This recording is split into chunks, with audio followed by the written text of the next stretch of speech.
এখানে যারা মিছিল করেছে কি আপনার মিছিলের আচ্ছা এটা কি এদের এদের বিরোধটা কিনে নিট ওই যে বাংলাদেশে শুরু হয়েছিল বৈষম্য বৈষম্য কোটা কোটা একটা বাটপারি ঠিক ওইরকম নিটই নিয়ে আন্দোলন শুরু করেছে যখন তাদের কৃষক আন্দোলন ব্যর্থ হয়েছে যখন অন্যান্য সকল আন্দোলন চরমভাবে ব্যর্থ হয়েছে খালিস্তানি আন্দোলন ব্যর্থ হয়েছে তখন তারা কিনে আসলো নিট নিট আনার পরে কি বলেছে নিটের কারণ কি প্রশ্নপত্র ফাঁস আপনি ওইখানেই থাকেন আপনি শিক্ষামন্ত্রী পদত্যাগ চান ওকে আপনি শিক্ষা ব্যবস্থার আমল আচ্ছা যারা যারা এই প্রশ্নপত্র ফাঁস করলো তাদের ছবি আমার কাছে আছে আমি চাইলে আপনি দিতে পারি তাদের বিরুদ্ধে এখানে কেন কথা বলে না যারা প্রশ্নপত্রটা ফাঁস করছে তাদের ছবি কেন নিল না আর পদাধিকার বলে শিক্ষামন্ত্রী অভিযোগ তারা করতেই পারে আমি তাদের নিট আন্দোলন যদি বলেন তাহলে সেই আন্দোলনে আপনি পক্ষ নিতেই পারেন যে কোনো পৃথিবীর সুসভ্য মানুষ নিট আন্দোলনের পক্ষে থাকবে কেন কারণ আপনি প্রশ্নপত্র মানে ফাঁস করা আন্দোলন করতেছেন এটা আমিও যদি আজকে ভারতের সরকার আমি বলতাম এদের আন্দোলন বৈধ গণতান্ত্রিক দেশে আপনি আমার বিরুদ্ধে আন্দোলন করতে পারবেন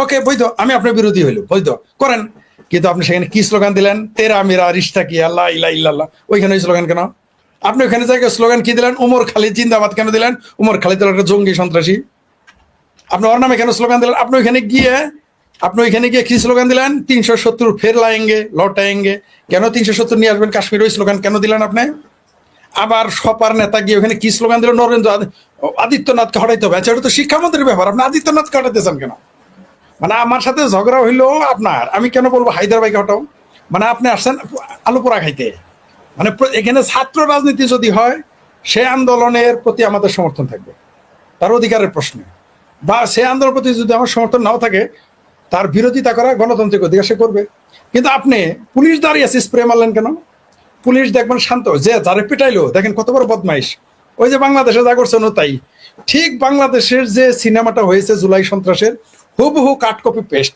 কটা বিশ্ববিদ্যালয়ের শিক্ষক কটা বামপন্থী নেতা এক মুঠো অভিনেতা অভিনেত্রী এক মুঠো গায়ক এক মুঠো নায়ক এক মুঠো টিকটকার এক টুকরো হিন্দু এক টুকরো মুসলমান কি সুন্দর মিল বাংলাদেশের মতোই হুবহু কিন্তু ওইখানে তো ভাই ওয়াকার নাই তাই আপনি আন্দোলন সফল হতে পারবেন না পুলিশ দাঁড়িয়ে আছে যে ছাত্রকে পেটাইলো তার ছবিতে হামারা স্টুডেন্ট কো মারা ইতনা হারামি কেসা হ্যায় নরেন্দ্র মোদী কত কথা যে ব্যক্তিটা অভিযোগ করলেন নাসিরুদ্দিন শাহ যেই দিন কাসাব তাজ হোটেলে হামলা চালিয়ে শত শত ভারতীয় নাগরিক মেরে ফেললো সেই দিন এই নাসিরুদ্দিন শাহ কি বলেছিল সেই দিন ওই কাসাবের পক্ষে তিনি লিখেছিলেন তার যেন ফাঁসি না হয় এই সেই নাসিরুদ্দিন শাহ আমার প্রিয় অভিনেতা এই সেই নাসিরুদ্দিন শাহ আসলে ইয়াদ রাখা যায়গা কি ইয়াদ রাখবেন আপনি আপনি কেন কাসাবের কথা ইয়াদ রাখলেন না আপনি কেন পেহেলগাম হামলার কথা বললেন না ইয়াদ রাখা যায়গা কেন বললেন না আপনি কেন আপনি ভারতের এত সন্ত্রাসবাদী ঘটনা ঘটেছে তখন কেন বলেন না ইয়াদ রাখা যায়গা আর কয়টা বদমাইশ দেশদ্রোহী কয়টা বিভ্রান্ত তেলাসুরারে পিটাইছে আপনি বললেন ইয়াদ রাখা যায়গা আপনি তো সেই নাসিরুদ্দিন যে সারা জীবন ভারতের সুবিধা নিয়েছেন যে সারা জীবন মুসলিম অভিনেতা হিসেবে পুরস্কার প্রাপ্ত হয়েছেন প্রথমে হিন্দু বিয়ে করেছেন পরে মুসলমান আবার 2 ঘরেই বাচ্চা আছে ঠিক আছে 2 ঘরেই বাচ্চা আছে আপনি এখন এসে হয়ে গেলেন কি বললেন যে ভারত আমার জন্য ভারত অসহিষ্ণু সারা জীবন সুবিধা নিয়ে অসহিষ্ণু হয়ে গেল ভারত মিছিল করতেছেন ইয়াদ রাখা জায়গা বলে আপনি কি বোঝাতেছেন আর যে ছেলেরা পিটাইলো যার পক্ষে এত কথা সে সরাসরি দেখলাম পুলিশের ভিডিও দেখেন পরের টুক দেয় পিটাই দিয়েছে ওটা দেখায় অর্থাৎ আপনি মৌসাকে ঢিল মারলেন ওটা দেখাইলো না কিন্তু আপনারা যখন মৌমাছি এই যে তোকে মৌমাছি কামড়াইছে কিন্তু ঢিলটা মারলো কে পুলিশের সরাসরি পেপার স্প্রে মারলো আপনারা কেন মারলেন পুলিশ তো কিছু করে না তো পুলিশ চুপচাপ দাঁড়াইছিল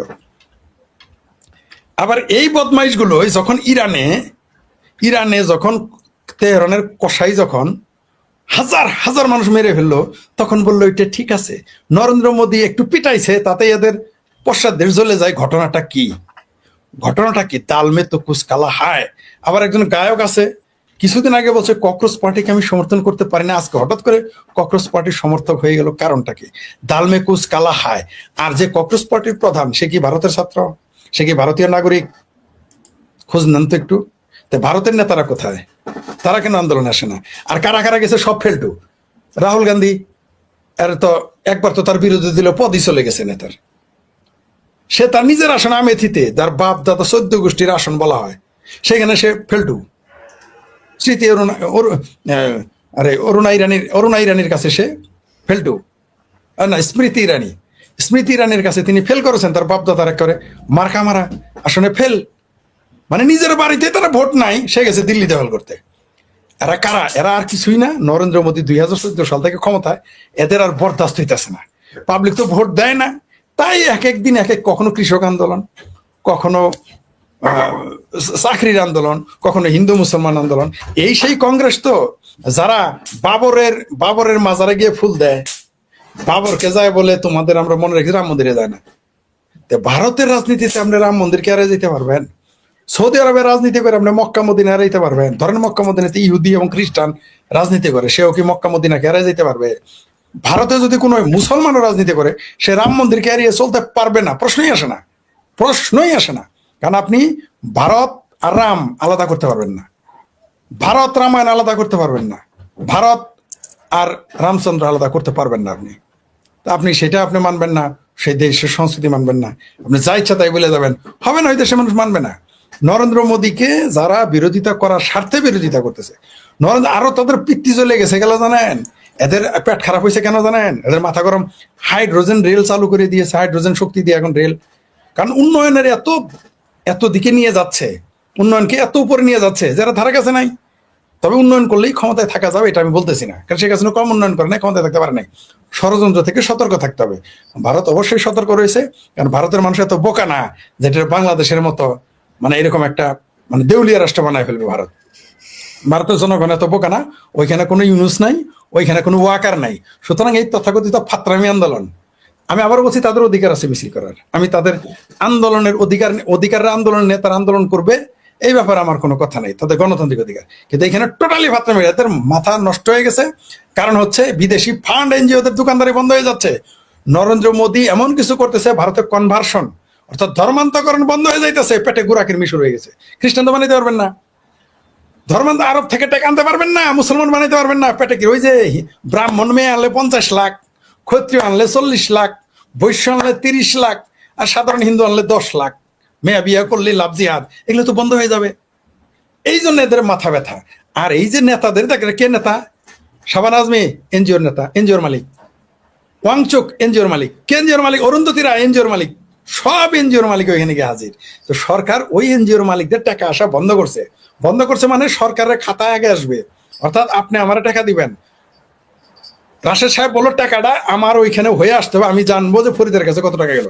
এই জন্য তার মাথা খারাপ, কারণ টাকা যত আসে আইসে তো ভারতকে অস্থিতিশীল করবে। যেমন বাংলাদেশে কত টাকা ঢুকেছে মধ্যপ্রাচ্য থেকে, ইউরোপ আমেরিকা থেকে, এটা সরকার পতনের জন্য আমরা তো বলি 29 মিলিয়ন না, 29 বিলিয়ন ডলার খরচ করেছে এই সরকার পতনের জন্য শেখ হাসিনা সরকার। তো ভারতে তো আরো বেশি লাগবে, এই টাকাগুলো তো এনজিওর মাধ্যমে আসবে, এগুলো বন্ধ। একজনের কাছে 26টা কার্ড পাওয়া গেছে, 26টা ক্রেডিট কার্ড ডেবিট কার্ড পাওয়া। আচ্ছা, একটা মানুষের 26টা ক্রেডিট কার্ড ডেবিট কার্ড কিভাবে হয় আমার বুঝাই বলেন, আমাকে বুঝিয়ে বলেন। আপনার কি 26টা ক্রেডিট কার্ড ডেবিট কার্ড দরকার? বলেন হায়দার ভাই, আপনি তো ইউরোপে থাকেন, একটা মানুষের 26টা ডেবিট কার্ড ক্রেডিট কার্ড কি কাছে তার পকেটে থাকলো, এতগুলো সে কেন ইউজ করে? হোয়াই?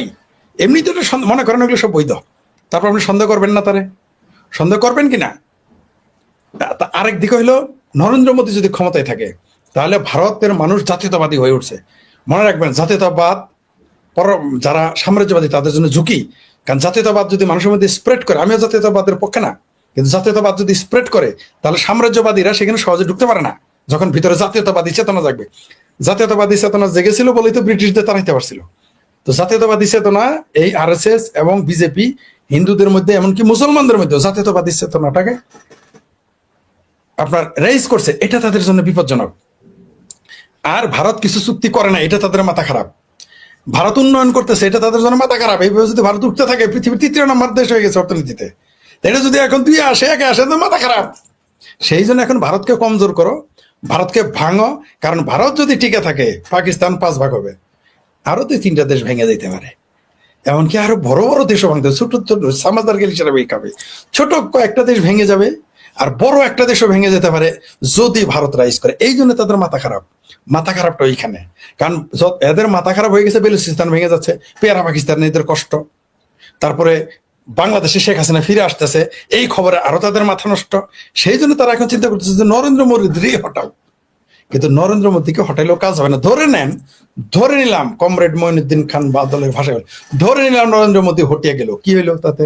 5 বছর রাখবেন পিছনে, 5 বছর বিরুদ্ধে সরাই রাখবেন, 10 বছর, তারপরে গিয়ে যাবেন। এই আগামীর ভারত কিন্তু বিজেপির হাতে, আপনি নিশ্চিত থাকেন। বামপন্থী 29 সালে ভারতের বামপন্থী নীল গায়েব হয়ে যাবে, ঠিক যেমন বাংলাদেশের বামপন্থী 2005 সালে পরে -29-এ 2024 সালের পরে এই তথাকথিত জুলাই সন্ত্রাসের ফাত্রামি আন্দোলনের পরে এটা মাইনাসে চলে গেছে, এখন -29 আছে। তেমনি ভারতে 29 সালে দেখবেন এগুলো চলে যাবে। ইভেন অবশ্যই বিজেপি সরকার একসময় পতন ঘটবে, ন্যাচারালি ভোটের মাধ্যমেই ঘটবে। আপনি তো জোর করে নিতে পারবেন না, কারণ এখানে তো ওয়াকার পাবেন না, এসে বলবে যে এই নরেন্দ্র মোদী তুমি ভাগো, ভাই নরেন্দ্র মোদী তোমারে ধরলাম। এইভাবে তো ভারতের কোনো সেনাপতি পারবে না, কারণ ভারতের গণতন্ত্র প্রতিষ্ঠিত, ওইখানে আপনি ফাতরামি করতে পারবেন না। আর ভারত যদি না ভাঙে তাহলে কয়েকটা দেশ ভেঙে যাবে, এই ভয়ে তারা ভারত ভাঙার চেষ্টা করতেছে। তবে এরা সফল হবে না, কারণ হচ্ছে শোনেন, ওটা ভারত, বাংলাদেশ না। আপনি চাইলে ওখানে নামাইতে পারবেন না, এত সস্তা, অত নালিয়া দেশের না। তবে এরা যারা করতেছে, এরা আন্দোলন করে আসলে 2029 সালে নরেন্দ্র মোদীর কমপক্ষে 20 থেকে 25টা সিট বৃদ্ধি করে দেবে। জি ধন্যবাদ, আমি একাই অনেক লম্বা কথা বললাম। এবার আমি আমাদের পিনাকি, মহামান্য চিঙ্গুমা পিনাকি ও মহামান্য আদম ব্যাপারী ইউনুসের প্রতিবেশী হায়দার ভাইয়ের গল্প শুনবো। জি।